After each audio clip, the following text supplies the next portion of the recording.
Here we have it again, Murray, and Alan Jones clearly got inside Villeneuve, and I have to say that this is just the reason that Villeneuve didn't win the World Championship this year. He threw it away because he hit Alan Jones then. He didn't give him the room. He was already beaten, and that was a very bad mistake because he risked taking them both out of the race by doing that, which was quite unnecessary.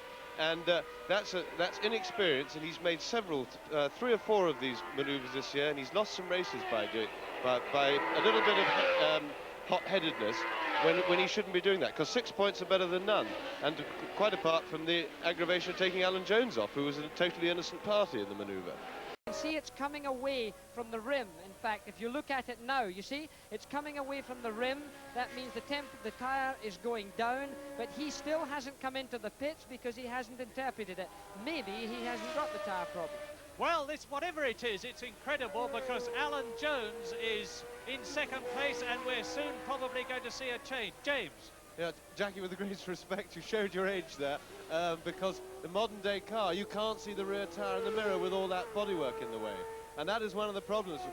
When I started, in Jackie's day, you could see the rear tyre in the mirror, and you can't anymore, but Jack Lafitte has been very slow to interpret the problem. Giacomelli's going to try and go through on the inside, and he's lost it. Giacomelli's done what he did at Long Beach. He's spun off. He's come to a standstill. Jody Scheckter, who had been lapped, goes through. That was a totally brainless piece of driving. That was really sad. Giacomelli, I'm afraid, has done it again and again. The reason I say that's brainless is that he didn't want to overtake him there. Now here we see it again. Giacomelli has no need to overtake him here because he'll do it on the straight anyway in a moment, and he locks the back wheels. That's why the car starts to snake like that. He gets out of control, the back wheels are locked, and he goes into a little spin there, and that was the most stupid thing to do because there was absolutely no need to try and overtake Lafitte there because he had him completely sewn up on the straight that they were just about to come onto after the next corner. And he's really chucked it away, and not for the first time in his career. He's done that several times. Hector Ribach coming up well in the Brabham and Tracy 6th. Yes, I'm afraid Hector Ribach, that's a quite remarkable performance, one would think, for Hector Ribach, but of course you have to remember he's driving a Brabham, that Piquet is sitting out in the front stroking along, and I think really seeing Ribach there, with the greatest respect, is a sad reflection on the dominance that the Brabhams are showing here, which is a sad thing for Grand Prix racing. Hector Ribach from Mexico in the second team Brabham is challenging. He's having the effrontery to challenge the man who is tying in the lead in the World Championship with Alan Jones, Carlos Reutemann, on Reutemann's home ground. Well, it's a sad thing, Murray. I mean, with the greatest respect, Ribach is not a world-class driver, and he's in an infinitely superior car to Carlos Reutemann, which just makes a mockery of Grand Prix racing, and I'm afraid it's the current rules and all the arguments, in that having argued for 6 months or more over the rules and practically broken the sport, they then come up with a set of rules which is a load of complete rubbish.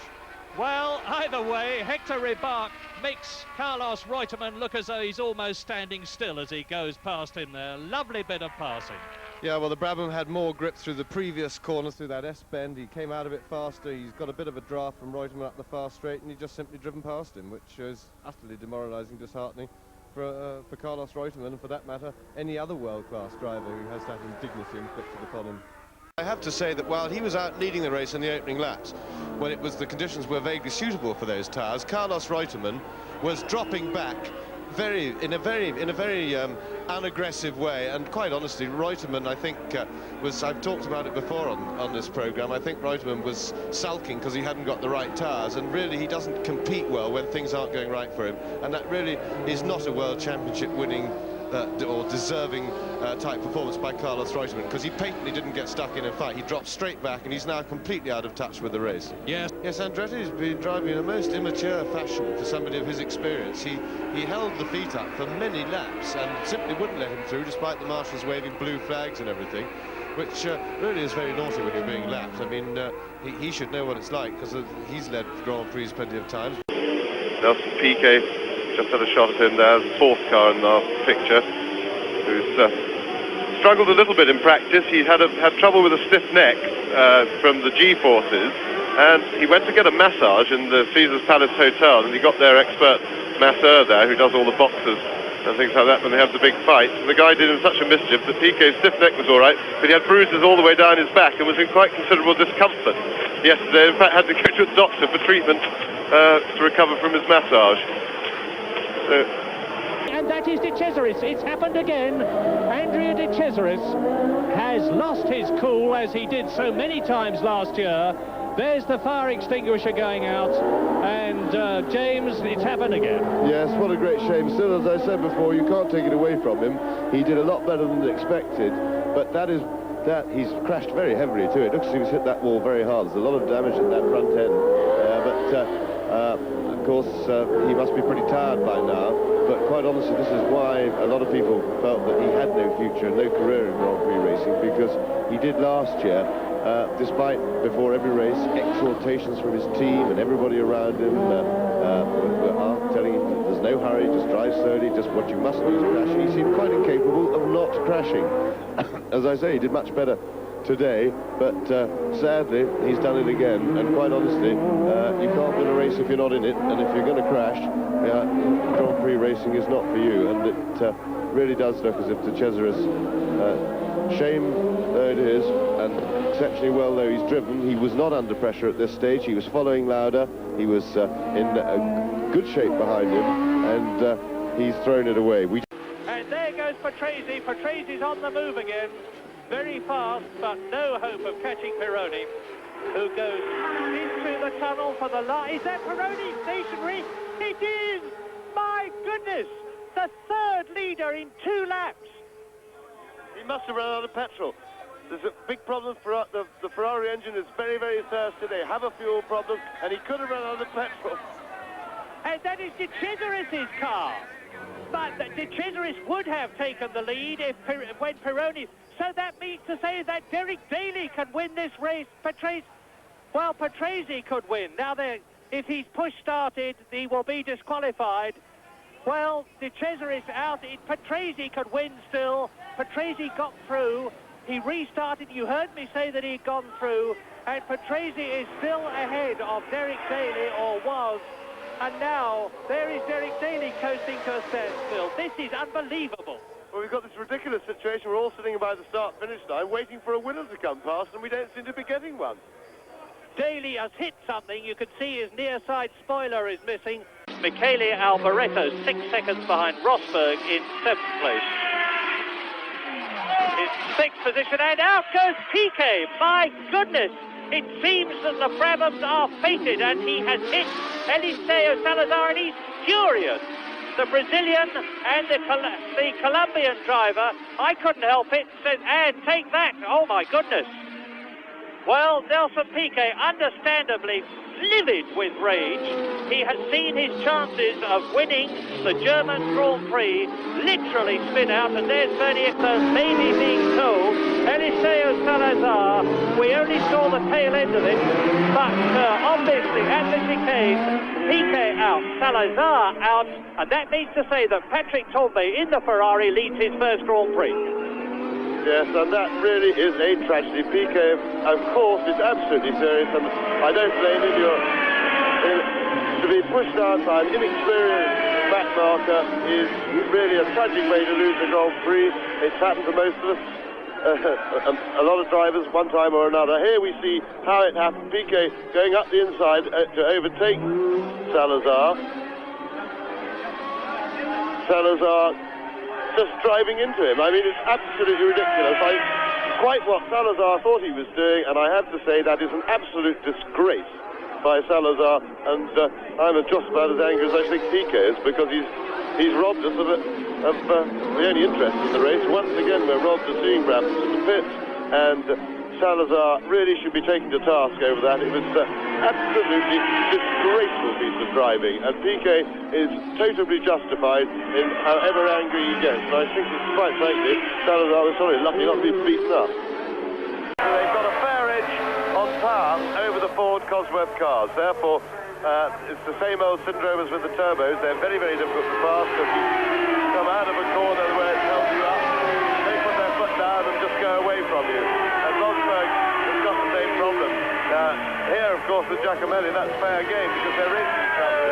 In Dijon, De Cesaris was being lapped, and it really was a pretty disgraceful piece of driving because he held Lauda up as well for a long time after Rosberg had got by and seemed quite oblivious. He claimed that he was exhausted after the race, but if he's going to be a danger to himself and other drivers, that's really not good enough as an excuse, because he was exhausted enough, not exhausted enough to be able to see where he was going forwards, so he could have looked in his mirrors too. But anyway, that's all over and done with. Keke Rosberg, and there he is, the reigning world champion, who, by the way, don't forget, had his points disallowed for finishing second at Brazil on account of the fact that he was push-started after his pit stop when the car temporarily caught fire. But there is Lafitte third, there is Alboreto, and there was, watch for the blue car of Jarier, fifth position. Yes, a very sad mistake by the Williams team there to put Rosberg out of the race, but I also personally think that it's an absolute disgrace of the rules that he should be disqualified over such a minor technicality. It's rather like giving somebody the maximum sentence, possibly the death penalty, for stealing a Mars bar. And motor racing does seem to be imbued with this idea that you give the maximum penalty for everything. I personally think that disqualification, which is the maximum penalty, should be reserved for cases of either cheating, definite blatant cheating, or gaining an advantage by mistake, where something goes wrong on the car that is a mistake but actually improves its performance, and obviously that would be unfair, and therefore you have to disqualify. Apart from that, I think people could be fined. I think the Williams team should pay a fine for their mistake, if indeed the rules on appeal find that it was, because they're pretty grey. But I can't see how Rosberg, driving for the Drivers' Championship,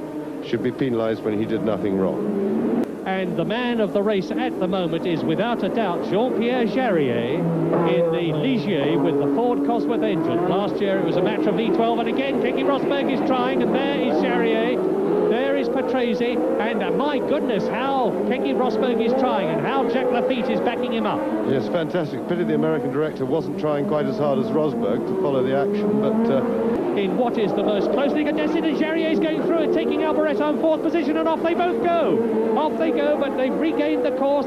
Alboreto looks as though he's got away a bit quicker. yes, dear, oh dear, but I just hope that neither car has sustained any damage, because they definitely touched then. Again, the director wasn't trying quite as hard as the drivers, so we missed the exact details of what happened, but Patrese, of course, has got through and taken advantage of the mistake, so Jarier is re-presented with the same problem he had before, getting past the powerful turbo-powered car.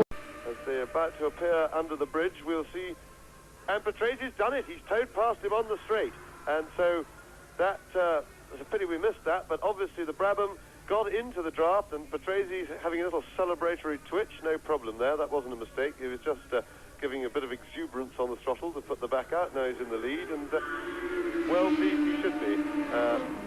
Heading now, he's only got to stand up, and the car's got to hold together to win this race, because he's quicker than Tambay, and Tambay really should have no reply. But Tambay is knocking out Patrese. Oh dear, that's a terrible mistake by Patrese. Only got to stand up, I said, and I have to say that looked like a real bit of Italian temperament from Riccardo Patrese, and the crowd have indeed confirmed that they prefer cars to people, because they've gone wild with delight, which is also fairly standard in their normal sporting behaviour.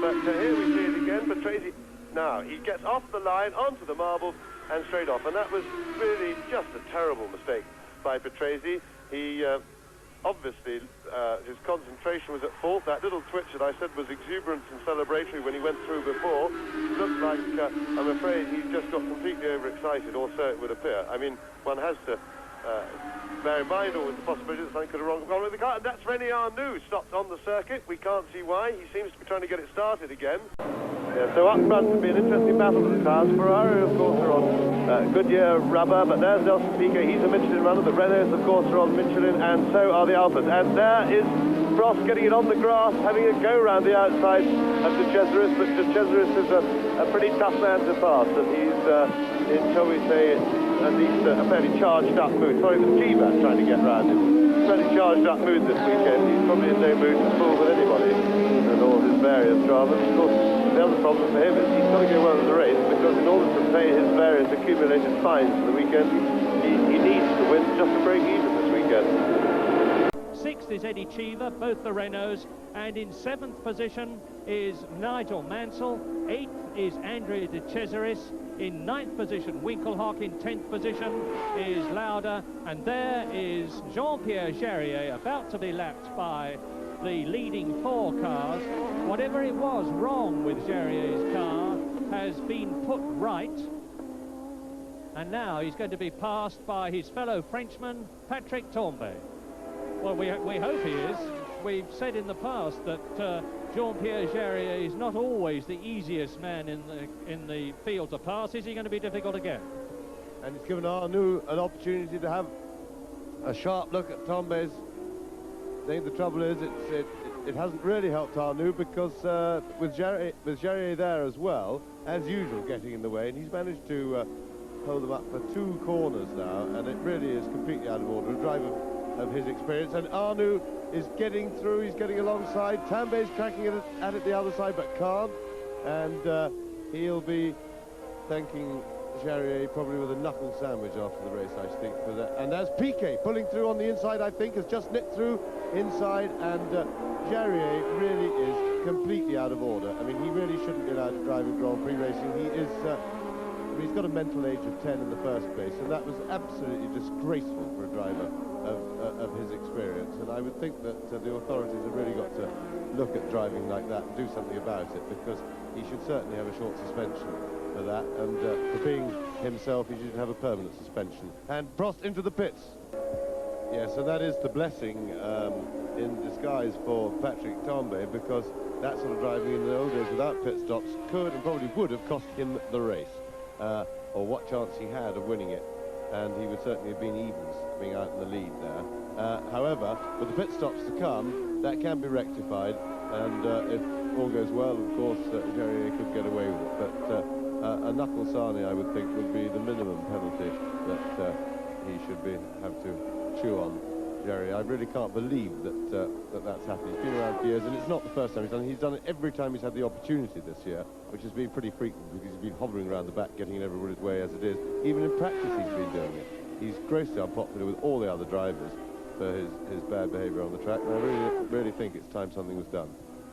Racing to set Piquet through from the point of view of getting World Championship points in the event of them finishing those together. And Piquet was storming up the path to Crazy Dead, but didn't make it. But it seems he's not going to get any help from his teammate. There was quite a nasty row. Words were said.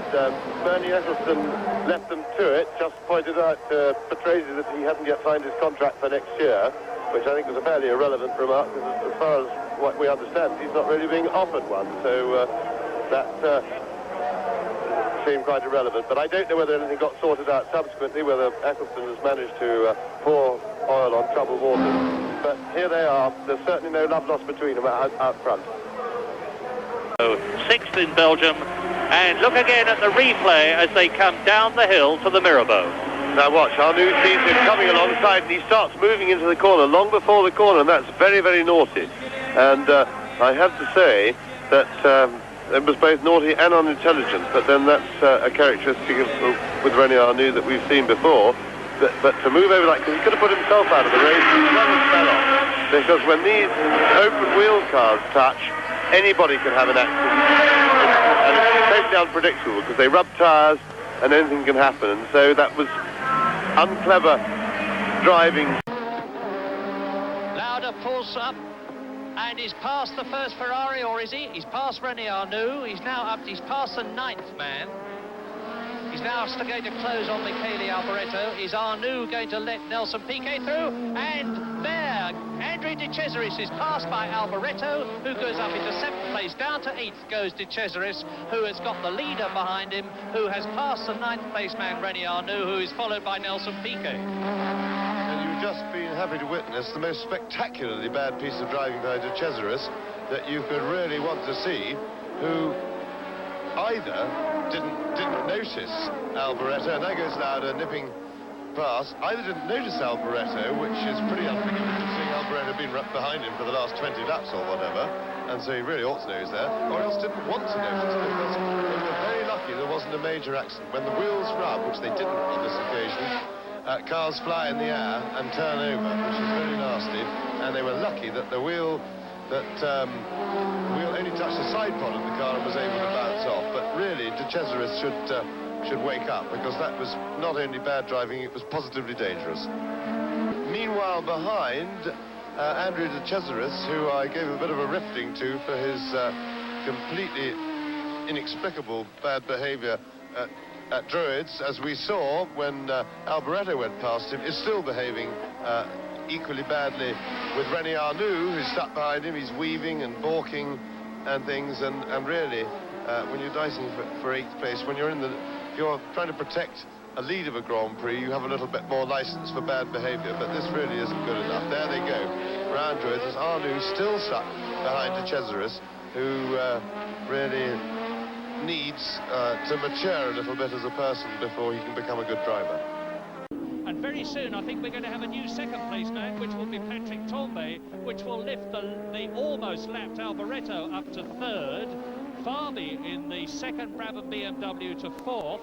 It will bring up into 5th place Riccardo Patrese, and to 6th Thierry Boutsen. So things are looking very fluid indeed. So angry. I can't believe how this director is managing to miss everything that's exciting in what is a very good race, but the only trouble is a pity we can't see it. Now, there we see Nicky going out of the chicane with Piquet in front of him. Now, I think, yes, now Piquet was snaking like mad then. I think he made contact with Alboreto, and he may have a slow puncture or something, because he snaked just then going away. But, I mean, that doesn't really tell us anything. What is the matter with these people? Of course, it was a race that was highlighted, if anything, by what we didn't see, because really the television direction by the Austrian crew was absolutely disgraceful. They managed to, as soon as anything looked like being exciting on the track, they'd change the shot or move away or give us the wrong shot. So hopefully before next year they'll find a director who's seen a motor race before and understands something.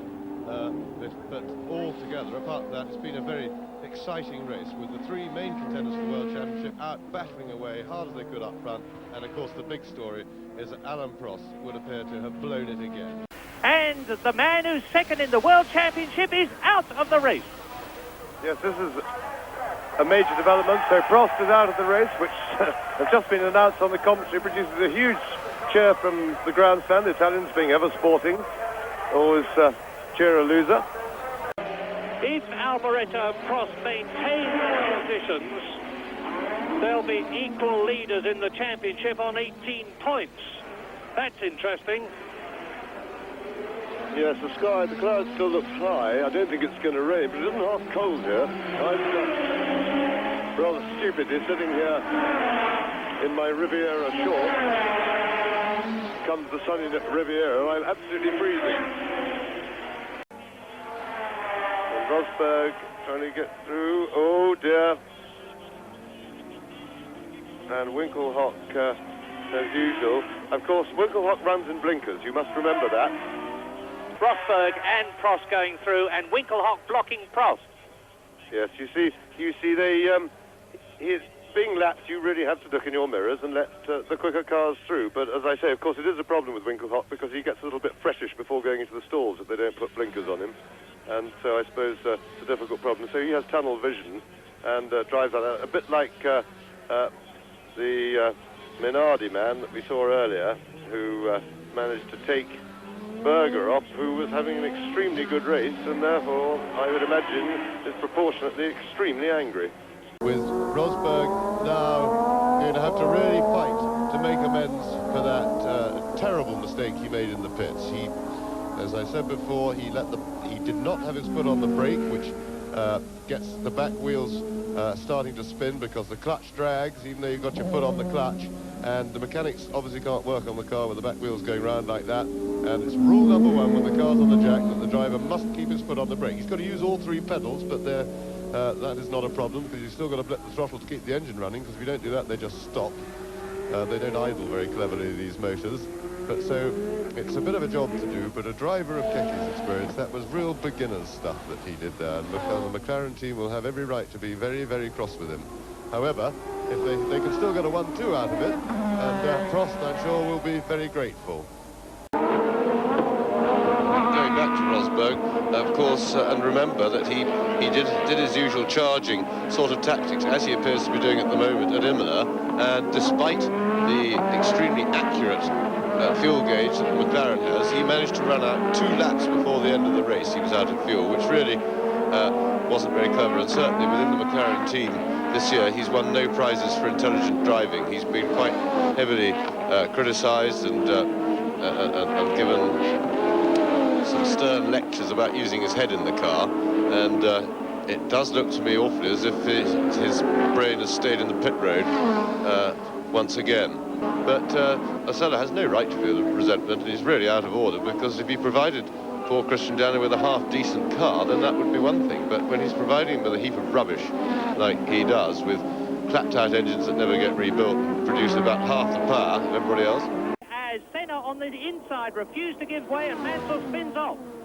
Yes, that was clearly Senna's fault. He was down the inside, he was on the dusty stuff, and a bad mistake by Ayrton Senna there. And that really is a continuation of his form last year. He cost himself any real chance for the championship, which he certainly had, with mistakes at several races, and now he's done it again, and that's very, very bad luck for Nigel Mansell now. With such enormous quantities of power, these cars accelerate very, very fast, so there's a lot of rushing up and down to the gearbox involved.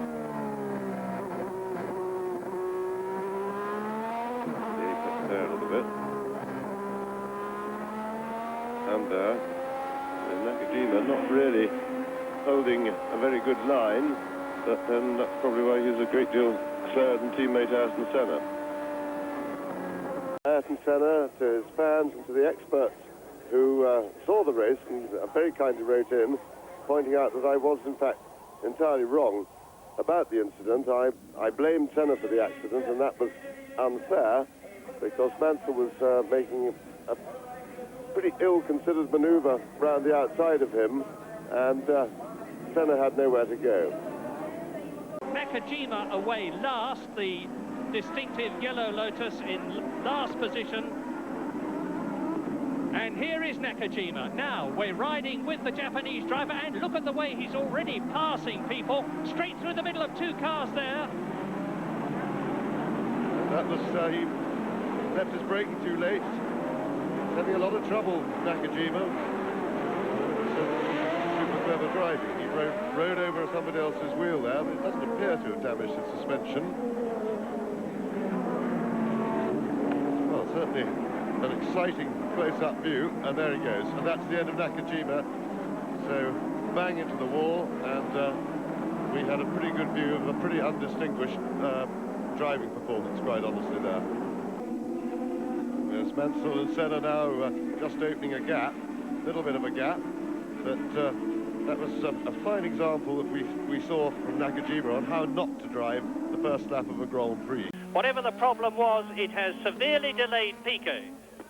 Yes, well, the team got the tyres changed in normal time in well under 10 seconds, and it looked to me like they'd put the starter onto the back of the engine, and if that is the case, then it goes back to what I was saying earlier, because the only way the engine can stall is by a lack of concentration on Piquet's part. We've already seen 2 serious laps of concentration, and when somebody is concentrating badly, I'm only speculating that that's what happened, but it looked like it to me.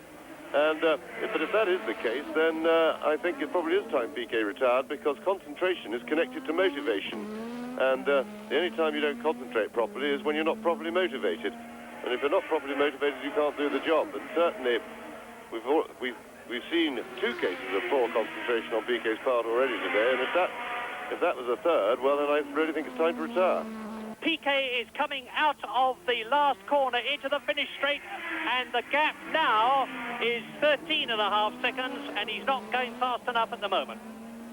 There, he had more traffic on that lap, but at least he's got past that mobile chicane. Berger leads, Prost second, there they are. Piquet third is over 63 seconds now behind. 6 seconds ahead of Farby, who is 4th. Johansson is 5th and lapped. Chiba is 6th and lapped twice. Nakajima is 7th. His teammate Senna is 8th on the same lap as Nakajima. Nannini is 9th. Capelli is 10th, but only about a second ahead of Palmer, who is... And the Ferrari off there. That is Berger. Berger has spun. Prost leads. And Alain Prost is. And now we look at Nakajima. I thought they were going to show us the spin through Nakajima's camera, but sensational development on the 68th lap. The new leader is Alain Prost. He crosses the line, and now the Frenchman knows he's got it made for 28 wins. What an incredible climax to this race. And I think Berger might be given the freedom of an Italian prison for that. When he gets back to Italy, he will not be a popular man at the Ferrari factory. Very disappointing, but sadly, you've got to put that down as a mistake. He's driven a lovely race. He's done very well indeed, leading the Ferrari revival. But at that stage of a Grand Prix, when you're leading with a cushion, to spin is a very bad mistake. And Berger, I strongly suspect it's one he'll never make again, because he'll never forget that. But that really was disastrous for Gerhard Berger. He's done so well that you really can't forgive that. He was under pressure from Prost, of course, but he did have not only a cushion with that little bit of space, but he still had the knowledge that Prost had to fight his way past, and if he didn't know, he should have known that Prost was not going to be as quick in a straight line, and therefore, just by holding the racing line and making no mistakes, Berger did not even have to push very hard. He just had to fill the road in front of Prost, and he will certainly be kicking himself, and I dare say the Italians will be kicking him too when he gets home, or at least back to Italy.